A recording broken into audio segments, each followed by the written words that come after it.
So the rate of change, first of all, know the chain rule. So typically, it's called connected rate of change for a reason, because you're given a rate and you need to find the connecting point between the two equation there. All right, so that is how you going to solve it lah. So usually what I tell students is, if you are asked to find a rate, you just write this down. Okay, just like that. Just know you need to fill in the blanks for this lah. So that's what I usually tell students. So if you say dz dt is given in the question, then what you need to do is just fill in dz here. That's about it. Okay, so when you have this, right, this means that if you have dx means you need to find a relationship between x and z lah. But this is generally what you learn in secondary school. But there are other techniques like implicit differentiation.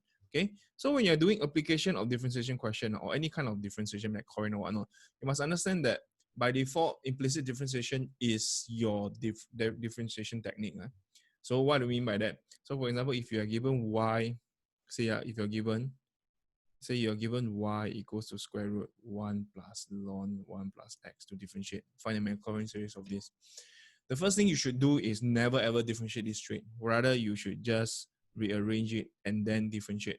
Okay, so it's very subtle, but you know that differentiating this will cause you a lot of problem, heartache. Differentiating this is easy. Okay, so that's what you need to know at the H2 level. So let's look at the first question, which is the CJ one. So let's see how we can do this.